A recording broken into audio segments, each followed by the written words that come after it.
Good morning, students. Today we are going to study the first chapter of the snapshot. The name of the chapter is The Summer of the Beautiful White Horse. The Summer of the Beautiful White Horse is written by William Saroyan. This is a story of two Armenian boys who belong to a tribe known for its honesty. The two boys were Aram and Morad, one 9 and the other 13 years old. The story has been narrated by Aram.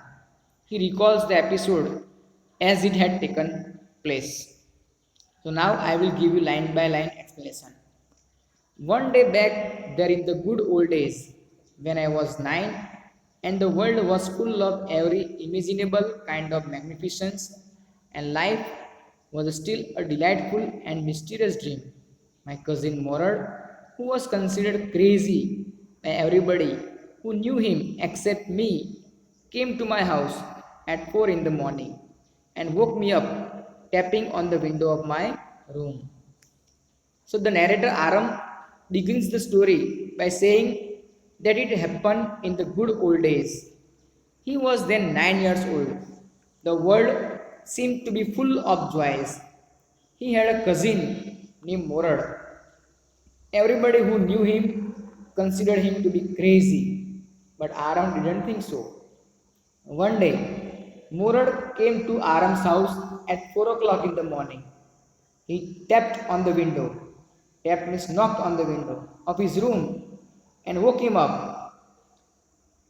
Aram, he said. So Murad said, Aram, he shouted. I jumped out of bed and looked out of the window. The narrator, Aram, jumped out of bed and looked out of the window. I couldn't believe what I saw. The narrator, when he looked out of the window, he couldn't believe what he saw. It wasn't morning yet, but it was summer, and with daybreak not many minutes around the corner of the world, it was light enough for me to know I wasn't dreaming. So when the narrator looked out the window, he couldn't believe what he saw. It wasn't morning yet, but it was summer season, and with the starting of the day, not many minutes around the corner of the world, it was light enough for the narrator to know that he wasn't dreaming. Whatever he saw was real, it was not a dream. My cousin Morad was sitting on a beautiful white horse. The author, the narrator, Aram, he saw that his cousin Morad was sitting on a beautiful white horse. I stuck my head out of the window and rubbed my eyes. The narrator Aram stuck his head out of the window and rubbed his eyes. Yes, he said in Armenian, it's a horse. You are not dreaming. Make it quick if you want to ride. So Morad said to Aram in Armenian language, that's a horse. He was not dreaming and he told him to make it fast if he wanted to ride. I knew my cousin Morad enjoyed being alive more than anybody else who had fallen into the world by mistake. But this was more than even I could believe. The narrator Aram knew his cousin Morad enjoyed being alive. He always loved to enjoy himself more than anybody else who had come into the world by mistake. But this was more than even I could believe. The narrator, he couldn't believe what he saw when he saw Morad sitting on a beautiful white horse. In the first place, my earliest memories had been memories of horses. The narrator Aram, he talked about why it was beyond his belief. The first place that his earliest memories had been memories of horses, and my first longing had been longing to ride.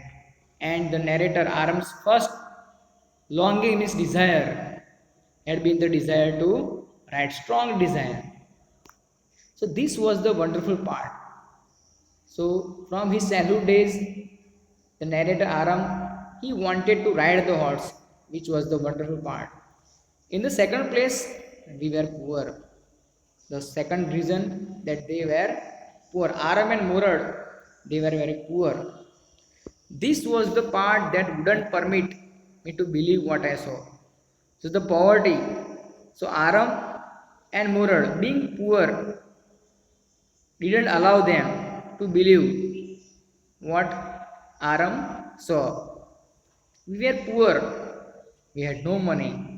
So Aram and Murad were poor and they had no money. Our whole tribe was poverty stricken. The tribe of Aram and Murad were suffering from extreme poverty. Poverty stricken means suffering from extreme poverty. Every branch of the Geragulan family was living in the most amazing and comical poverty in the world. So every branch of the Armenian tribe was living in the most amazing and comical, very silly poverty, extreme poverty in the world. Comical here means extreme poverty in the world. So they were so poor that they couldn't buy even horse. Nobody could understand where we ever got money enough to keep us with food in our bellies. Not even the old man of the family. So Aram and Murad's tribe, their family, Geragan family, were living in extreme poverty that nobody could even understand from where they ever got money enough to keep with food in their bellies, not even the old man of their family. Most important of all, though we are famous for our honesty, even though Aram and Murad's family were poor, were suffering from extreme poverty, but they were famous for their honesty. We had been famous for our honesty for something like 11 centuries, even when we had been the wealthiest family in what we like to think was the world. So Aram he remembered that they had been famous for their honesty from 11 centuries when they had been the wealthiest family in the world. We were proud first, honest next, and after that we believed in right and wrong. So the narrator and Morad, both family, they were proud first, honest next, and after that they believed in right and wrong. None of us would take advantage of anybody in the world, let alone steal. So none of Aram and Murad's family tribe would take advantage of anybody. They would not even deceive anyone, cheat anybody in the world. So let alone steal. Consequently, as a result, even though I could see the horse so magnificent, so as a result, even though the narrator he could see the horse so magnificent, so beautiful, even though I could smell it so lovely, even though the narrator could smell the horse so lovely, even though I could hear it breathing so exciting, even though the narrator could hear the horse breathing very exciting, I couldn't believe the horse had anything to do with my cousin Murad or with me or with any of the other members of our family, asleep or awake, because I knew my cousin Murad couldn't have bought the horse, and if he couldn't have bought the horse, he must have stolen it, and I refused to believe he had stolen it. So the narrator he couldn't believe the horse had anything to do with his cousin Morad or with him or with any of the other members of their family, asleep or awake, because the narrator knew his cousin Morad couldn't have bought the horse, and if he couldn't have bought the horse, he must have stolen it. But even the narrator refused to believe he had stolen it, because even though they were poor, but they were known for their honesty. No member of the Gerber family could be a thief. The narrator Aram, he believed that no member of the Armenian tribe could be a thief. So he couldn't believe that Murad had stolen it. I stared first at my cousin, and then at the horse. There was a pious stillness and humor in each of them, which on the one hand delighted me and on the other frightened me. The narrator Aram started looking fixedly, stared first at his cousin and then at the horse. So there was a pious stillness. The narrator he found a sacred, holy stillness and humor in moral and horse, which on one hand delighted him, which made him happy, but on the other hand, it also made him frightened, scared, because the narrator believed that Murad must have stolen the horse. Murad, I said, where did you steal this horse? So the narrator asked Murad where he had stolen that horse. Leap out of the window, he said, if you want to ride. Murad, in reply, he asked the narrator to jump out of the window if he wanted to ride. It was true then he had stolen the horse. So now the narrator confirmed it that Murad has stolen the horse. There was no question about it. There was no question about it that he had stolen the horse.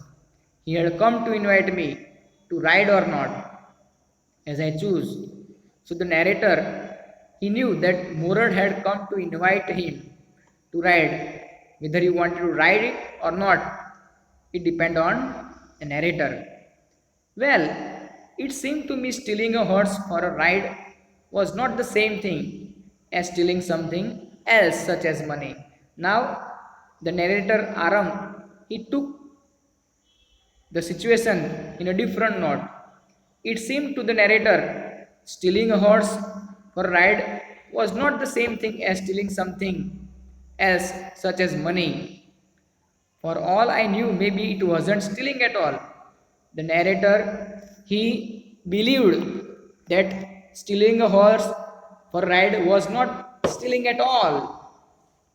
If you are crazy about horse the way my cousin Murad and I were, it wasn't stealing. The narrator Aram believed that stealing a horse for a ride is not stealing. If you are crazy like his cousin Murad and him, it wouldn't become stealing until we offered to sell the horse.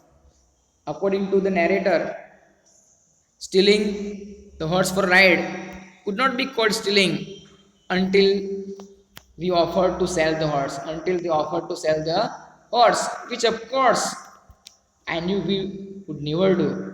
So the narrator Aram, they would never offer to sell the horse.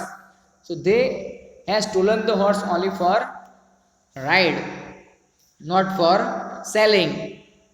Let me put on some clothes. The narrator Aram he justified stealing the horse for ride because it was not called stealing until we offered to sell.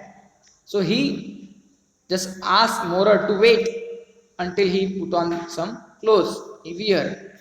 All right, he said, but hurry. But Murad asked him to wear the clothes quickly. I leaped into my clothes. Narrator, he wore the clothes very quickly. He put on the clothes very quickly. I jumped down to the yard from the window and leaped up onto the horse behind my cousin Murad. So after wearing clothes, the narrator he jumped down to the yard from the window and leaped up onto the horse behind his cousin Murad. That year we lived at the edge of town. So the narrator he talked about that year they lived at the boundary of town on Walnut Avenue. So they lived at the boundary of town, border of town on Walnut Avenue street. Behind our house was the country, vineyard, orchards, irrigation ditches, and country road. So behind their house was the country, means village, the vineyards, estate, grape estate, orchard, means plantation, irrigation ditches, and country roads. In less than 3 minutes, we were on Olay Avenue, and then the horse began to trot. So in less than 3 minutes, Aram and Murad were on the Olive Avenue, and then the horse began to trot. Trot means canter. The horse began to canter, is run in a slower speed. The air was new and lovely to breathe. So Aram and Murad, they found the air was new and lovely to breathe as they rode on the horse. The feel of the horse running was wonderful. My cousin Murad, who was considered one of the craziest member of our family, began to sing. So the narrator, he talked about his cousin Murad, who was considered one of the craziest member of their family, began to sing. I mean, he began to roar. So Murad singing was like a roaring for Aram. He began to roar. Every family has a crazy streak in it somewhere. So the narrator Aram, he talks about that every family has a crazy streak. Streak means characteristic in it somewhere. And my cousin Murad was considered the natural descendants of the crazy streak in our tribe. So the narrator Aram is considered that his cousin Murad was considered the natural successor. Descendant means successor of the crazy streak in their tribe. Before him was our uncle Khusro, an enormous man with a powerful head of black hair and the largest mustache in the Saint Joachim Valley. A man so furious in temper, so irritable, so impatient that he stopped anyone from talking by roaring. It's no harm, pay no attention. So before the narrator Aram's cousin Murad was their uncle Khusro, who was an enormous man, who was very hugely built man, with a powerful head of black hair and the largest mustache in the San Joaquin Valley, one of the long interior valleys of California. A man so furious in temper, a man so furious, angry, he was short tempered, so irritable. So Khusro was so impatient that he stopped anyone from talking by roaring.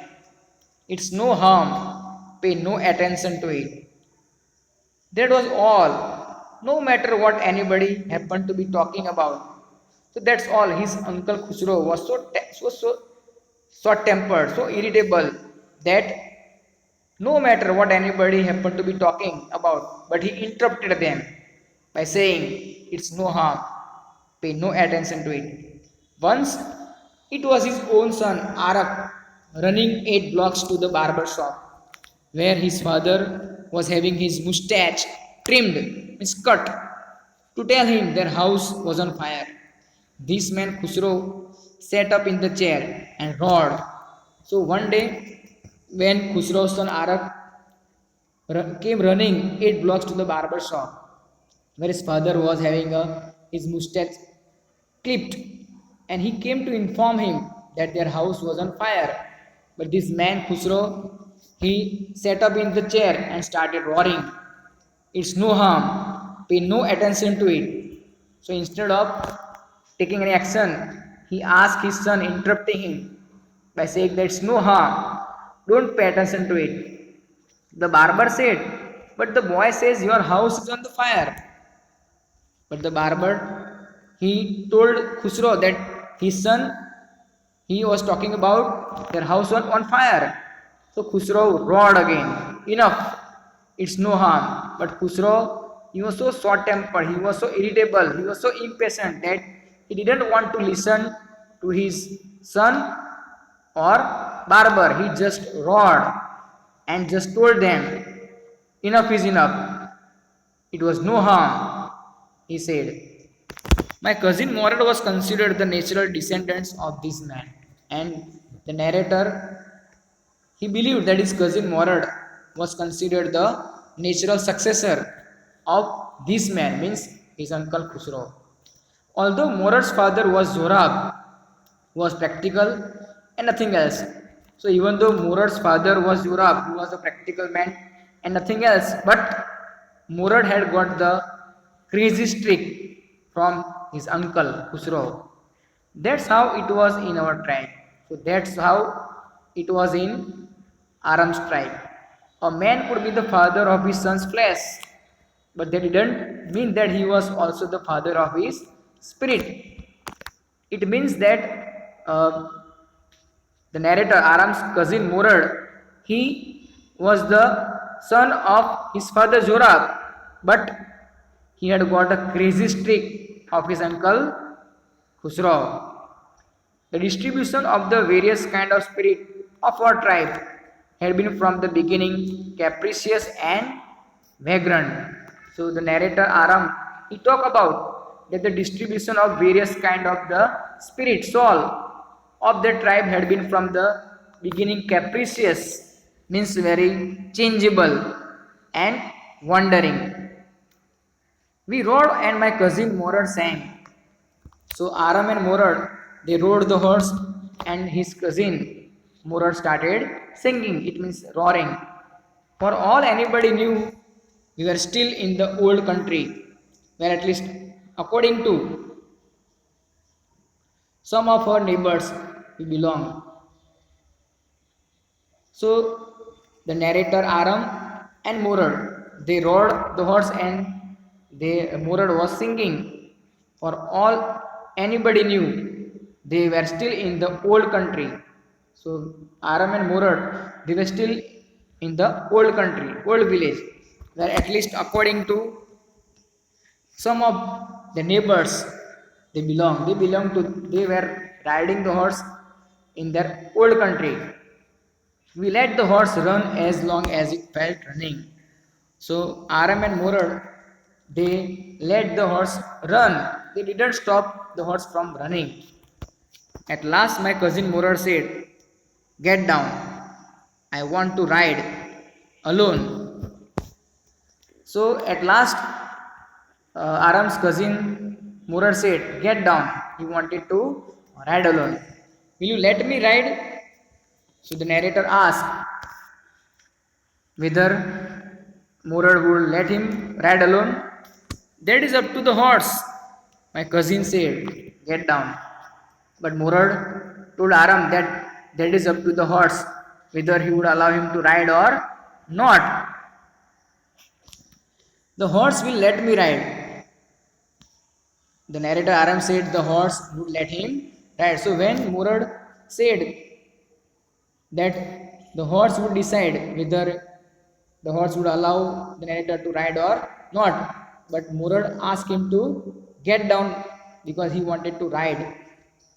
So the narrator Aram said the horse would let him. He was confident that the horse would let him ride. "We shall see," he said. So Murad challenged Aram that they would see. "Don't forget that I have a way with horse." So Murad reminded Aram that not to forget that he knows how to deal with a horse. "Well," I said, "anyway, you have with a horse, I also." The narrator Aram also replied that he also knew how to deal with a horse. "For the sake of your safety," he said, "let us hope so. Get down." So Murad told Aram, the narrator, for the sake of their safety, let us hope that he knew how to deal with the horse. But he also told him to get down. "All right," I said, "but remember you have got to let me try to ride alone." But the narrator reminded Murad that he had got to let him try to ride alone. I got down and my cousin Murad kicked his heels into the horse and shouted, "Wazir, run." So the narrator asked Murad to promise him to let him ride alone. So he, taking the promise from Murad, he got down and his cousin Murad kicked his heels into the horse and shouted in Armenian language, "Wazire," means run. The horse stood on its hind legs, snorted, and burst into a fury of speed that was the loveliest thing I had ever seen. So the horse stood on its hind legs, back legs, and grunted and started running fast. That was the loveliest thing the narrator had ever seen.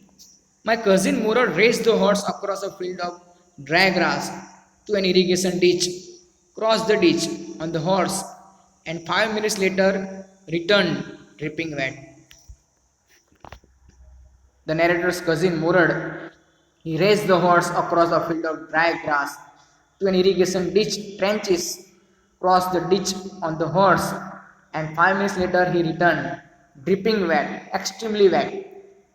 After riding the horse across the field of dry grass to an irrigation ditch, Murad returned extremely wet all over his body.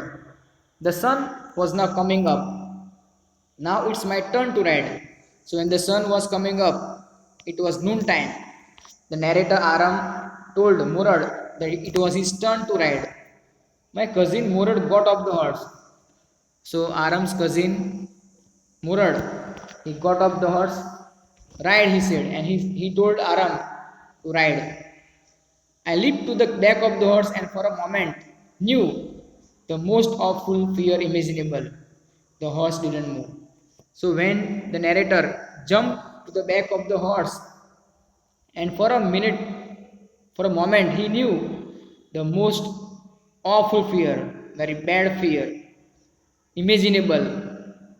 He found the horse didn't move. So we'll resume the second part in the next video. I hope you have understood up to this. We'll continue the story in the next part, in the next video.